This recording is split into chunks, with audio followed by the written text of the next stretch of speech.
വളരെ താമസിയാതെ തന്നെ പറഞ്ഞാൽ അടുത്ത മാസം തന്നെ കേന്ദ്ര മന്ത്രിസഭയിലും അതുപോലെ തന്നെ ബഹുഭൂരിപക്ഷം സംസ്ഥാനങ്ങളിലും ഭരണം നടത്തുന്ന ബി ജെ പിയുടെ നേതൃത്വത്തിലും അതുപോലെ തന്നെ മന്ത്രിസഭയുടെ ഘടനയിലും വലിയൊരു മാറ്റം സംഭവിക്കാൻ പോവുകയാണ്.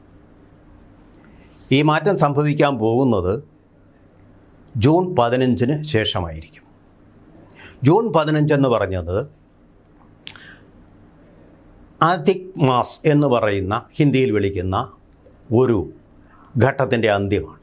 അതിനുശേഷം മാത്രമേ ഈ റീജിക് എന്ന പേരിൽ അറിയപ്പെടുന്ന അഴിച്ചുപണി നടക്കുകയുള്ളൂ. അവിടെ പാർട്ടിയിൽ മാത്രമല്ല മന്ത്രിസഭയിലും വലിയ അഴിച്ചുപണി നടക്കാൻ പോവുകയാണ്. അതിൻ്റെ ആദ്യത്തെ ഇരയാകാൻ പോകുന്നത്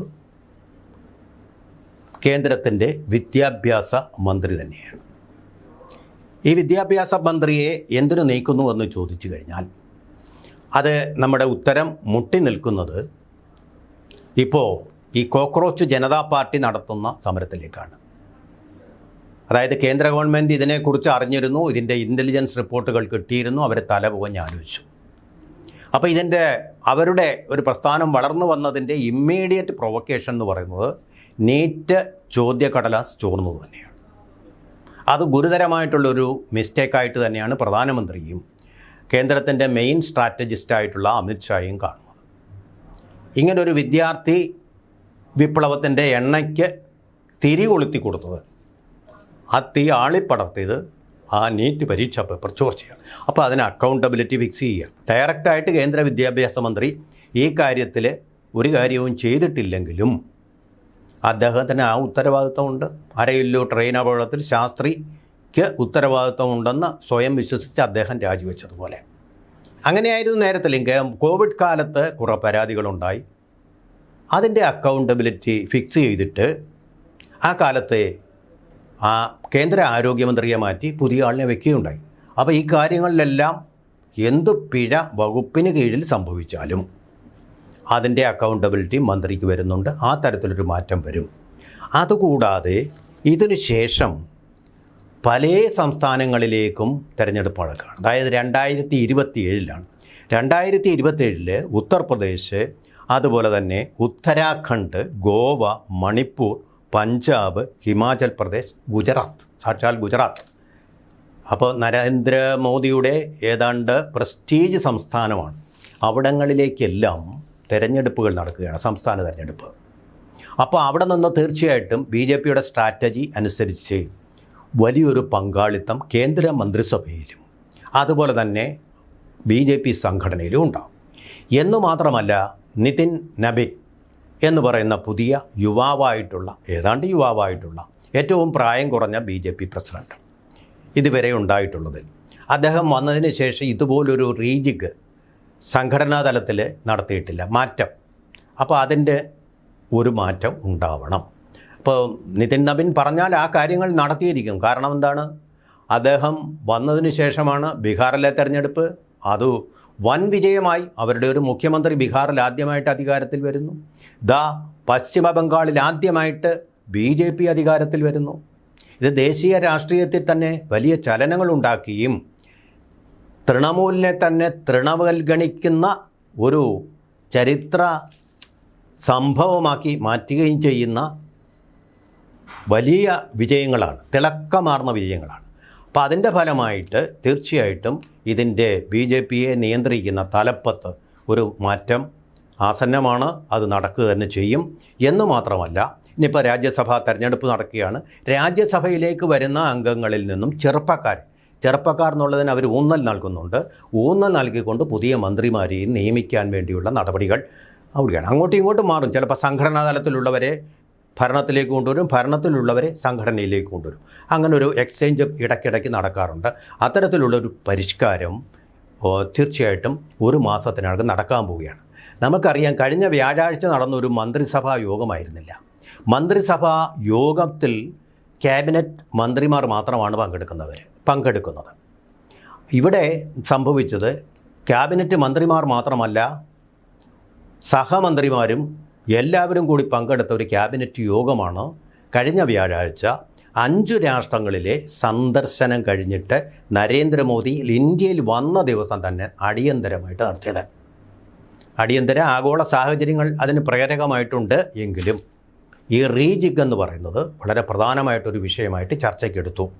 അതുപോലെ തന്നെ 2047 വികസിത ഭാരതമാക്കുക, ലോകത്തിലോ പശ്ചിമേഷ്യയിലോ ഏത് തരത്തിലുള്ള സംഭവ വികാസങ്ങളുണ്ടായാലും ശരി അതിനെയൊക്കെ മറികടക്കുന്ന തരത്തിലുള്ള ഒരു മുന്നോട്ട് പോക്ക് ഉണ്ടാവണം എന്നുള്ള ഉറച്ച തീരുമാനത്തിലാണ് കേന്ദ്ര മന്ത്രിസഭ ഒന്നാകെ തന്നെ. അതിൽ പ്രധാനമന്ത്രി എന്ന് പറയുന്ന കപ്പിത്താൻ തീർച്ചയായിട്ടും അതൊന്നും ബാധിക്കാത്ത തരത്തിൽ ഇതുവരെ അദ്ദേഹം ഈ ഇക്കണോമിയുടെ വേഗം നിലനിർത്തുന്നുണ്ട്. വളരെ പ്രയാസപ്പെട്ട, അതായത് കാറും കോളുമുള്ള ഒരു അന്തരീക്ഷത്തിലാണ് ഇന്ത്യൻ എക്കോണമി പോയിക്കൊണ്ടിരിക്കുന്നതെന്ന കാര്യത്തിൽ സംശയമില്ല. പക്ഷേ നല്ലൊരു മികച്ച കപ്പിത്താൻ അതിനെയൊക്കെ നേരിടാൻ കഴിയുമെന്നുള്ളതിൻ്റെ തിളങ്ങുന്ന ഉദാഹരണമാണ്. ലോകത്ത് ഇപ്പോഴും ഏറ്റവും ശക്തമായിട്ട് വളരുന്ന സാമ്പത്തിക സ്ഥിതി ആണിപ്പോൾ ഇന്ത്യക്കുള്ളത്. ലോകത്ത് കേവലം 3 രൂപ മാത്രം കൂട്ടി പെട്രോളിന് അങ്ങനെ ഒരു ക്രെഡിറ്റ് നേടാവുന്ന ഏക രാജ്യവും ഇന്ത്യ തന്നെയാണ്. അമേരിക്കയിലുമൊക്കെ 2-3 ഇരട്ടി, പാകിസ്ഥാനിൽ പല ഇരട്ടി, തൊട്ട് അയൽപക്കത്തുള്ള ബംഗ്ലാദേശിലും ഇരട്ടികളായിട്ടാണ് ഈ പെട്രോളിൻ്റെ വില വർദ്ധിപ്പിച്ചിരിക്കുന്നത്. ഇന്ത്യ മാത്രമാണ് 3 രൂപ എന്നുള്ള ഒരു വളരെ വളരെ വളരെ ഈ പ്രോ പീപ്പിളായിട്ടുള്ള ഒരു തീരുമാനം എടുത്തിട്ടുള്ളത്. അത് ഇന്ത്യക്ക് കഴിയുന്നുണ്ട് എന്നുള്ളത് വളരെ പ്രധാനപ്പെട്ട കാര്യമാണ്. എന്തായാലും ശരി, ഈ 2047 വികസനത്തിന് ഈ ചർച്ചകളിൽ പ്രധാനമായിട്ട് വന്ന മറ്റൊരു കാര്യം സെമി കണ്ടക്ടേഴ്സ്. ഈ സെമി കണ്ടക്ടേഴ്സ് ഉണ്ടെങ്കിൽ, അർദ്ധചാലകങ്ങളുണ്ടെങ്കിൽ തീർച്ചയായിട്ടും നമ്മുടെ ഇലക്ട്രിക് വെഹിക്കിൾസിൻ്റെയൊക്കെ വില വളരെ ഗണ്യമായിട്ട് കുറയ്ക്കാൻ പറ്റും. ഇലക്ട്രിസിറ്റി ഉപയോഗിച്ചുകൊണ്ട് ഓടുന്ന കാറുകൾ ധാരാളമാക്കാൻ പറ്റും. അത് കൂടുതൽ പോപ്പുലറും ജനകീയവുമാക്കാൻ പറ്റും. അപ്പോൾ അത് സന്ദർശിച്ച എല്ലാ രാജ്യങ്ങളിലും അതിനുവേണ്ടിയുള്ള ശ്രമങ്ങൾ നടക്കുന്നു. നമുക്ക് ഏറ്റവും ഒടുവിൽ വരുന്ന വാർത്ത, ഈ കാര്യത്തിൽ ഏറ്റവും മുന്നിലുള്ള രാജ്യമാണ് ചൈന. ആ ചൈനയോട് കിടപിടിക്കുന്ന തരത്തിലുള്ള സെമി കണ്ടക്ടറുകൾ ഇന്ത്യ സമ്പാദിച്ചിരിക്കുന്നു എന്നുള്ളൊരു സന്തോഷകരമായ വാർത്തയുമാണ് വരുന്നത്. അപ്പോൾ ഈ മന്ത്രിസഭ അഴിച്ചു പണിയുമ്പോൾ തീർച്ചയായിട്ടും വേറൊരു കാര്യം കൂടി നമ്മൾ ഓർക്കണം. അതായത് ശരിയായിട്ടൊരു ഓഡിറ്റിംഗ് അവിടെ നടക്കുന്നുണ്ട്. ശരിയായിട്ട് ലക്ഷ്യങ്ങളിലേക്ക് പോയ വകുപ്പുകളിലെ മന്ത്രിമാർ നിലനിൽക്കും. അതിൽ പരാജയപ്പെട്ട മന്ത്രിമാരെ അവിടെ നിന്നും മാറ്റും. ആ തരത്തിലുള്ള ഒരു മന്ത്രിസഭാ പുനഃസംഘടനയായിരിക്കും അവിടെ നടക്കാൻ പോകുന്നത്. അതുതന്നെയാണ് ഈ ചർച്ചകളിൽ വന്നത്. അതുകൊണ്ട് പ്രധാനമന്ത്രി തന്നെ ഓരോ മന്ത്രിമാർക്കും അവർക്ക് കൊടുത്ത ടാർഗറ്റും അവിടെ ചർച്ചാ വിഷയമാക്കുകയുണ്ടായി. അപ്പോൾ അതിൽ അദ്ദേഹത്തിന് ഇതെല്ലാം നിരീക്ഷിക്കുന്നുണ്ട് അദ്ദേഹം. അവിടെ എന്തെങ്കിലും പരാജയം പറ്റിയിട്ടുള്ള മന്ത്രിമാരെ അവിടെ നിന്ന് നീക്കുന്നതിൽ യാതൊരു വിധമായിട്ടുള്ള ദാക്ഷിണ്യവും ഉണ്ടാവുകയില്ല. പാർട്ടിയുടെ അതുപോലെ തന്നെ നിതിൻ നബിൻ ആവശ്യപ്പെടുന്ന ആൾക്കാരെ തന്നെ അദ്ദേഹത്തിന് കൊടുത്തൊരു ടീമായിട്ട് നിലനിർത്താൻ തന്നെ അദ്ദേഹത്തിൻ്റെ ഒരു ടീം വേണം. കാരണം അദ്ദേഹത്തിന് വിശ്വാസമുള്ള ആൾക്കാരുടേതായിട്ടുള്ള ഒരു ടീം ഉണ്ടാവും. അതുപോലെ തന്നെയാണ് നമ്മുടെ കേരളത്തിൻ്റെ കാര്യവും പ്രത്യേകം ശ്രദ്ധേയമാണ്. ഇപ്പോൾ നമ്മുടെ സംസ്ഥാന BJPയുടെ പ്രസിഡൻ്റായിട്ടുള്ള രാജീവ് ചന്ദ്രശേഖർ MLA ആയിരിക്കുകയാണ്.